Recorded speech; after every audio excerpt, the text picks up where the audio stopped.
Welcome back to another edition of Irish Illustrated Spotlight. I'm Tim O'Malley, joined for the third straight week by John Bryce. And John, there's a reason you're here again. A lot of the reporting you've been working on for the last 6 months began to coalesce enough where you wrote a story for footballscoop.com that what you had talked about, a June early signing period, is going to pass for 2025.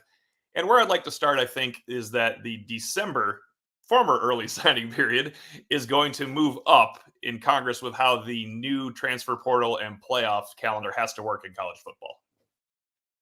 Yeah, it's sort of twofold, as you mentioned, To, and we've been working on this for a bit. It had been discussed that the potential was out there maybe for a June signing period, and that there had to be changes made to the December calendar because of the transfer portal and also because of the expanded playoff. And so what we're seeing now is still has one more leg to become officially official, fully finalized.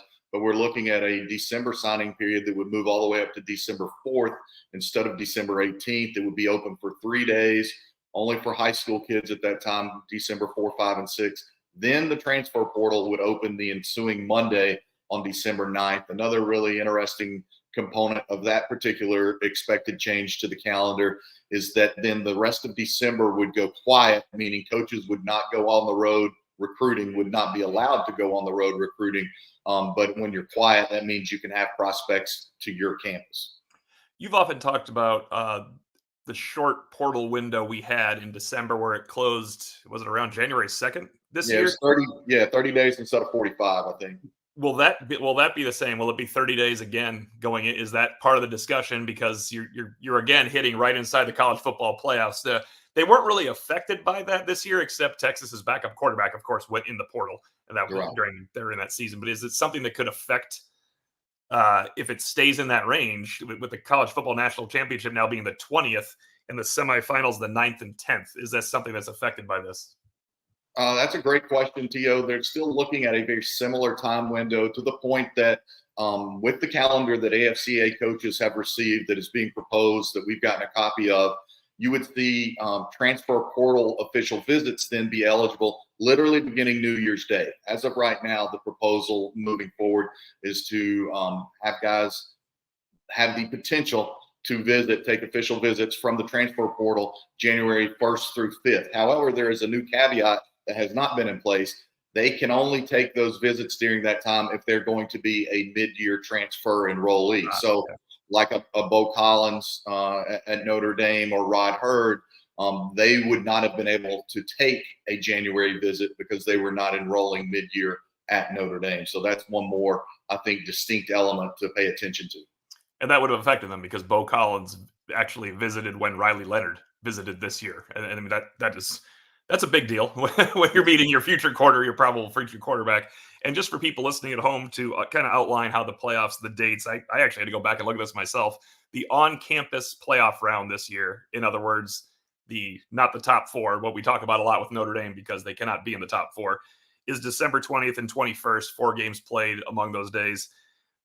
That's right in the middle of what used to be early signing day, December 21st, December 20th. But when you mentioned January 1st, I mean, December 31st and January 1st is 4 more games. Those are the quarterfinals. That affects plenty of powerful programs. I know people can say, like, what's the big deal when it affects the semifinals? That's 4 teams and 2 teams for the championship. There's a lot involved here with 12 in this situation. And I think it's notable that whatever changes they make, it's probably going to have to be more tweaks. It's kind of like what we talked about last week with the tablet and with the helmet communication. This isn't going to be completely final. It's final for this year. Right. Yeah, no, they're still trying to find what works best. And as we discussed more about the potential for the June signing period to pass beginning in next June for the 26 class, there's a lot of issues that still need to be ironed out with that one. But yeah, this advancing the calendar in December is meant to alleviate burden for coaches as they prepare for the playoffs. As you noted, can you imagine if Marcus Freeman was trying to finalize more or less, because Notre Dame gets a lot of its recruiting done early by December. Imagine Marcus Freeman trying to finalize a signing class on December 18th while also preparing to host the playoff game 2 days later or 3 days later inside Notre Dame Stadium. That's one other quick note that we hit on a little bit, maybe on the podcast a couple of weeks ago. But you're right, the schedule for the opening round games, the 5-12, 6-11, 7-10, 8-9, That will all be on Friday and Saturday. Now, only one game will be that Friday night, 3 games on Saturday. They said that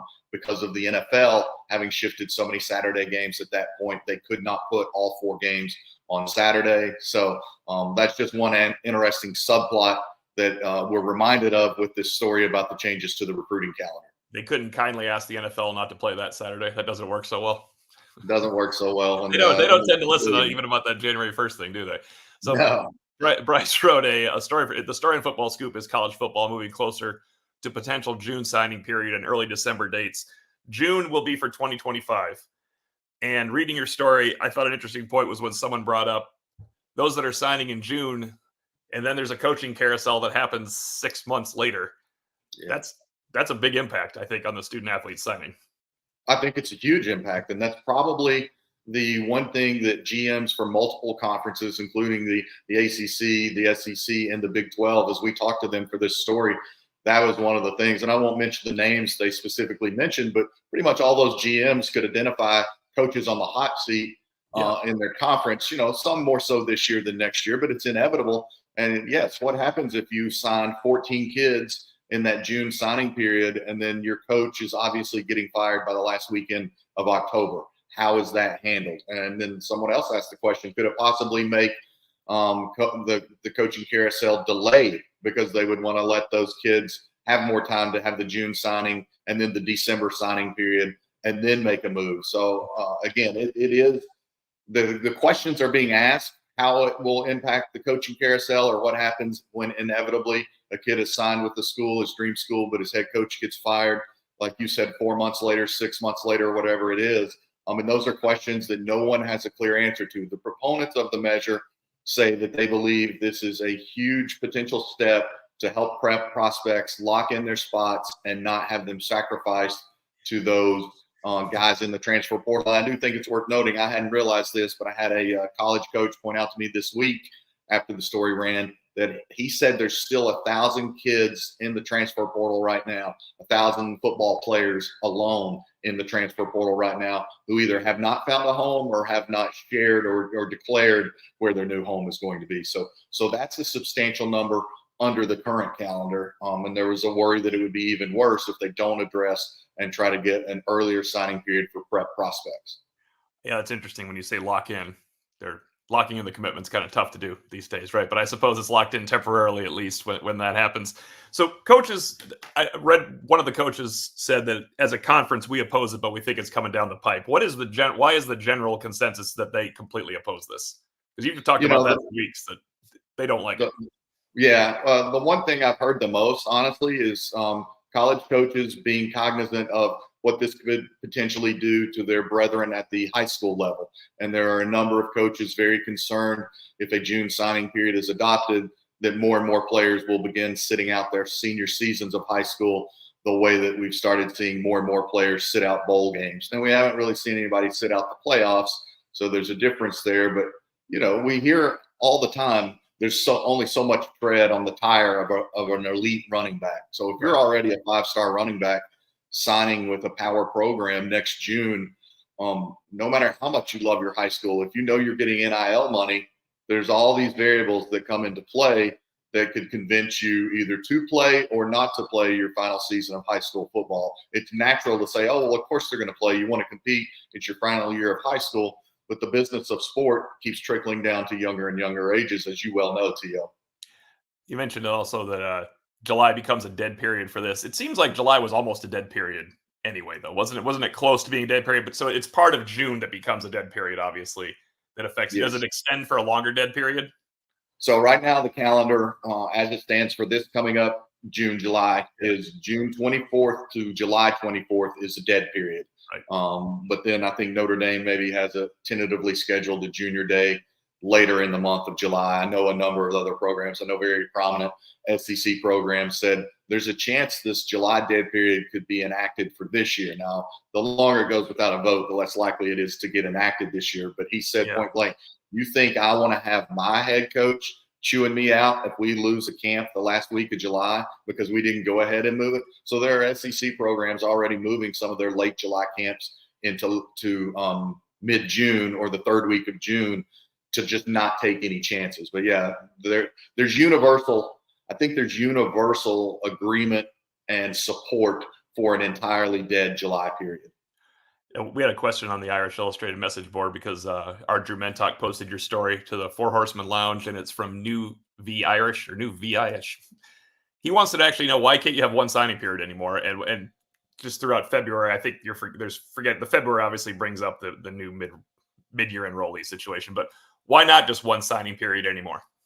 And you know what? That's a good question, because I had an NCAA head coach tell me last week, like as we were discussing this story, like, man, it's so screwed up. I wish there was just one signing day anymore. And I actually did a radio show this morning in Alabama, and they asked me the same question. What I would point to is, if we're sitting here talking today, TO, on May 23rd or whatever today is, and I'm telling you the coaches have said there's 1,000 kids unsigned in the transfer portal already off of the calendar, how much worse would it be if nobody could sign until February, and you've got all the transfers at that point, and then you have more transfers going into the portal in spring. So I think that there's a belief, right or wrong, that by moving to just one single signing period or signing day back in February, it would once again be very detrimental to the prep athletes.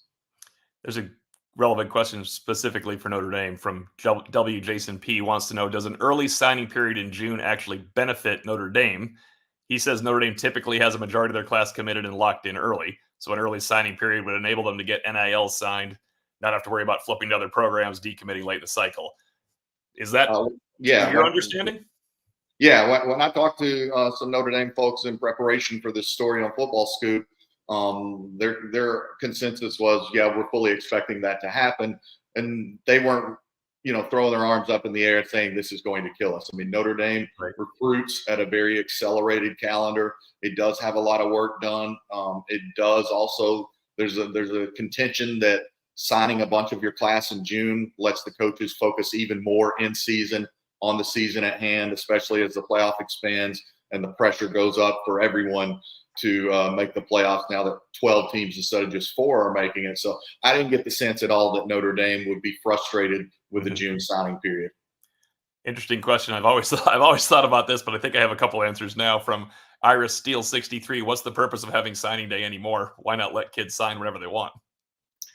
That's a good one, but you got to have some uniformity to the recruiting calendar. And I didn't think about this until a GM of a Big 12 school pointed it out to me. He said, you got to remember, the kids now all have unlimited official visits. We don't have unlimited official visits to give. And he said, so if these calendars don't get synced up and don't get fixed, he said, we'll run out of official visits, because you get 70 for a year. And if you're starting to assemble both a 25 class and a 26 class with a new calendar that overlaps, then you start worrying a whole lot about running up against having no official visits left. So I think part of it, again, is just to try to have some uniformity, to try to have coaches know, like, oh, is a kid going to sign this week? Do I need to be paying attention to this kid signing? Do I need to try and have him call me Tuesday night because he said he's going to sign on Wednesday? I just think that would present an entirely new chaotic element to the calendar if kids could just truly sign anytime they wanted to. I was going to say, the number one thing I thought is there's enough chaos in college football and modern college football calendar. That's it's about to be 11-month calendar, but a 12-month calendar really of college football. I can't imagine what would happen if every single day someone could elect to go to the transfer portal, or could elect to choose which college they want to go to or decommit from. That Matthew Rads says, will we get more kids reclassifying because of this? I assume he means because of June.